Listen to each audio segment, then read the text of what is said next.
太平洋战争第6篇，为什么日本打完菲律宾吞下新加坡后，下一步不是澳洲而是印尼？答案只有一个字：油。前情回顾，石油才是战争的心脏。二战时期的印度尼西亚当时叫做英属东印度，号称千岛之岛，但它真正值钱的不是岛，而是地下的石油。当年全世界最大的3大油田区之一就有印尼。日军一停油，船舰动不了，飞机动不了，战争直接判死刑。所以当菲律宾、新加坡相继沦陷，盟军立刻明白日军的真正目标是印尼。问题来了，谁来守印尼？荷兰政府早就跑路到英国，人在欧洲鞭长莫及，英美澳荷只好临时拼装一个4国联合指挥部。听起来很威，实际上是各唱各的调，没有统一指挥，没有明确分工，更重要的是根本没人想扛责任。结果就是情报不同步，命令慢半拍，战场像在自走棋。日军推进方式非常直接，从海上打，从空中炸，从陆地切，3路齐发，毫不手软。反观4国联军，会议一场一场开，决定一个比一个慢。等到讨论完毕，日军早就换下一个目标了。部队打得没士气，指挥官没信心，基层士兵自然只想保命，于是战局一路崩。对很多印尼人来说，荷兰殖民者统治了几百年，压迫早就骨子里刻进去。当日军打进来，竟有不少人当成解放者，有人带路，有人提供情报，有人直接当翻译。结果日军推进速度快到连自己都吓到。盟军并不是完全没抵抗，荷军司令多尔曼少将率领残破舰队在爪哇海与日军决战，这一场战役成为盟军舰队的绞肉机。日军远程鱼雷首次在夜战中大显神威，盟军军舰还没看到敌人，就先被鱼雷炸成2截，混乱、爆炸、沉没，几乎是单方面屠杀。然而多尔曼最后战死海上，坚持到最后一刻，但结果没改变。印尼防线崩溃，油田被日军占领，而这批石油直接撑起日本后面3年在太平洋的血战。新加坡让英国倒下，印尼让美国真正难打。讲到日军南下，第一块真正流油的目标不是爪哇，不是苏门答腊，而是婆罗洲，也就是今天印尼的加里曼丹岛。这里在1940年石油年产高达800万吨，而且油质好，提炼快，对当时快断油的日本来说简直就是救命稻草。所以等到日军一发动南进作战，婆罗洲直接被划进必拿清单。但令人傻眼的是，日军开始进攻时，荷属东印度的盟军居然先吵起了谁来指挥的问题。情况跟菲律宾、新加坡完全不同，因为荷兰本土早在1940年就被德国打到投降，荷属东印度瞬间变成没爹没娘的孩子。在美英协调下，1942年1月3日在雅加达成立了所谓的 ABDA 联军司令部，名义上统合荷兰、英国、美国、澳洲还有本地部队，听起来很威，但现实是人不多，装备乱，指挥烂。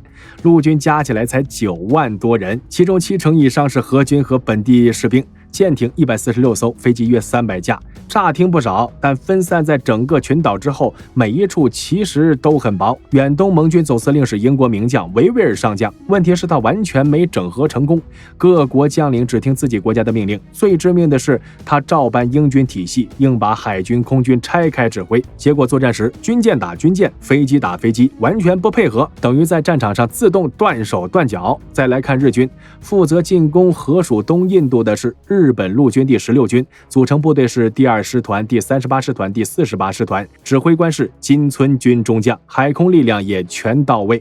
海军第3舰队、第11航空舰队，后面还加上陆军第3飞行集团，总飞机数暴增到540架。所以这一仗日本不是试试看，是下定决心全拿。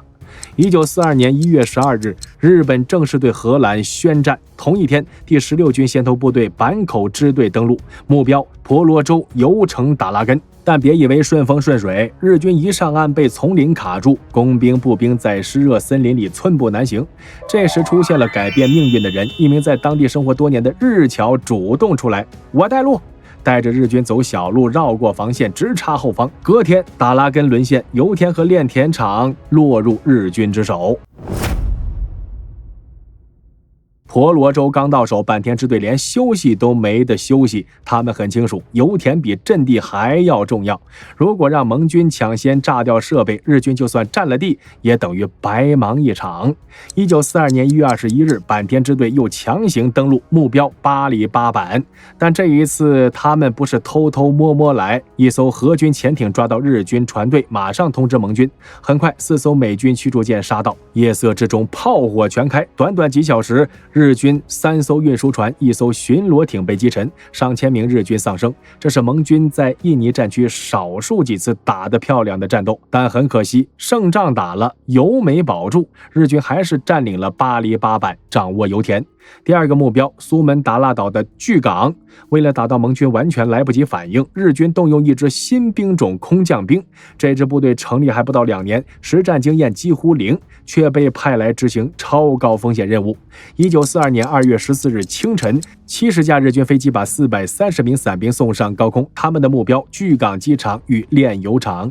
可日机一靠近，高射炮立刻开火，16架运输机被击落，空中起火，成员坠毁，伞兵还没跳就先死了一批。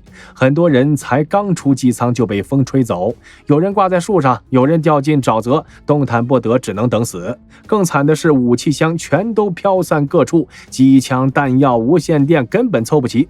这些伞兵最后凑起来，发现自己只剩下手枪加伞兵刀，放弃？没人有这个选项，他们选择硬闯机场，说穿了几乎是自杀式冲锋。而守机场的荷军从没遇到这种疯子打法，对方没重火力没支援，却一个个往前冲，荷军很快出现动摇，然后是崩溃，机场失守，整整撑了10个小时，终于第38师团登陆成功，与伞兵会合。合兵之后迅速控制炼油厂、油井、输油管线。到这里，日军终于抓到战争的命脉，石油，而盟军的印尼防线也几乎全面崩解。外围岛屿一个一个失守之后，荷属东印度真正的心脏爪哇岛终于轮到了。这里人口最多，经济最强，只要爪哇一倒，整个南洋就差不多宣告完蛋。于是日军第16军主力直接剑指爪哇。1942年2月19日深夜，在巴厘岛东南方的巴塘海峡，盟军舰队首次与日军水面舰艇正面交火。这是太平洋战争开战以来，日军与盟军第一次真正的舰对舰海战。盟军紧急出动1艘巡洋舰、7艘驱逐舰、6艘荷兰鱼雷艇，但问题也很明显。舰队零零散散，沟通混乱，各打各的，结果不止没讨回便宜，还被日舰击沉1艘驱逐舰，另1艘巡洋舰重伤退场。2月25日，联军总部正式解散，改由荷兰主导重组，海军总司令由多尔曼少将接任。问题来了，他不会英语，而舰队里却有英国、美军、澳军、荷军4种体系混在一起，通讯、协同、命令传达全部卡关。这场仗还没开打就已经输了大半。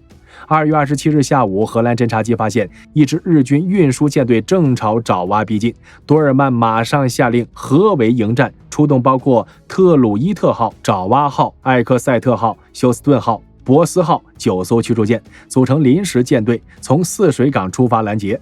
多尔曼向联军要求出动飞机侦察敌情，结果基地那边回他一句：没有飞机可以派，完全放生海军。于是多尔曼只能亲自坐镇特鲁伊特号，靠望远镜加旗语，硬着头皮冲在最前面。而日军那头情况完全相反，高木武雄少将指挥的护航舰队拥有2艘重巡洋舰、2艘轻巡洋舰、14艘驱逐舰，水上侦察机全天监控盟军的一举一动，在他们眼里全是直播。双方开打时不约而同保持在203毫米主炮的极限射程，结果两边打的中弹率低的感人，炮弹飞来飞去，几乎都打水漂。但日军早有准备，他们真正的杀手锏不是舰炮，而是93式氧气鱼雷。这种鱼雷采用纯氧燃烧，射程远到夸张，没有尾迹，战斗部重达490公斤，一发能送10000吨级战舰上天，在夜战中简直就是看不到的死亡列车。下午5点08分，埃克塞特号中弹， 6座锅炉报废，被迫退出战场。英国驱逐舰厄勒克特拉号主动掩护撤退，结果遭日舰集火，当场沉没。5点13分，荷兰驱逐舰科顿纳尔号突然爆炸，断成2截，整支舰队一片混乱。多尔曼误以为是潜艇攻击，下令全体投深水炸弹，但打了半天海里什么都没有。其实真正的凶手是日军的长矛鱼雷。天黑后日舰暂退，但盟军更惨，4艘美军驱逐舰没有退场。多尔曼带着剩下舰队继续向西追击日军运输，结果晚上9点半，英国驱逐舰朱庇特号撞上自家水雷，当场沉没。晚上11点20分，爪哇号被鱼雷命中，特鲁伊特号转向闪避，却还是被击中，整艘旗舰沉入黑海。临沉之前，多尔曼将军发出最后电文：你们撤退，不要回来救人，会全死。随后与旗舰一同殉职。这场仗的代价，日军0军舰沉没，阵亡36人；盟军2艘巡洋舰、3艘驱逐舰，2300人阵亡。泗水海战几乎可以说是单方面屠杀。博斯号与休斯顿号撤向巴达维亚补油，计划隔天逃往澳洲。结果3月1日凌晨却误闯日军运输舰队正中央。更悲剧的是，他们炮弹几乎打光，错失奇袭机会。混战之中，日军巡洋舰最上与3威发射的鱼雷居然没打中敌舰，却打中自家4艘运输船，其中1艘正是司令金村君所在的神舟丸，当场爆炸，他本人直接落海，在满是重油的海面上漂了好几个小时才捡回一条命。最终博斯号、休斯顿号全灭，3次夜战，3次惨败。从此之后，盟军对晚上碰到日舰彻底留下心理创伤。居港油田沦陷的同时，日军也刚刚攻下了新加坡，东南亚的天空彻底变天了。日军第16军在印尼采取了一个极聪明的战法，每战一地立刻抢修机场，马上部署航空兵，飞机跟着部队走，炸弹永远比盟军先到。在连续空袭之下，联军剩余的飞机不是被打爆就是逃跑，军港里的舰艇一艘接一艘沉没，而活下来的士兵对接下来还能撑多久已经没有任何幻想。1942年3月1日，日军第38师团东海林支队在坎当澳登陆，他们没有慢慢推进，而是直接登车疾驶，1天之内便占领了爪哇岛上最重要的航空基地卡里加奇机场。爪哇岛的制空权正式宣告死亡。日军推进过程中出现一件耐人寻味的事，当地平民主动带路，警察协助维持秩序，情报源源不断。不是因为日军太仁慈，而是荷兰殖民政府早就把民心消耗殆尽，很多当地人以为赶走荷兰人等于得到解放，这份错觉反而让日军推得比自己想象还要快。东海林大佐一看这情势，做了一个大胆决定，不等友军孤军深入，他的目标只有一个：爪哇心脏万隆。3月7日，日军若松敢死队冲进练邦街，这是万隆的正门，整座城市立刻陷入恐慌。当晚，联军代表自己走来练邦街，举起白旗。3月8日，爪哇无条件投降，甚至连象征性战斗都没有。荷属东印度事实上灭亡，但最具戏剧化的一幕发生在投降之后。已经占领雅加达的日军第2师团认为万隆是我该拿的，东海林是在抢功劳，于是向金村君施压，不准东海林支队举行入城仪式。结果司令官金村君竟然答应了。3月10日，官方入城仪式由第2师团风光登场，而东海林呢，只能远远站在城外，看着别人大鸣大放。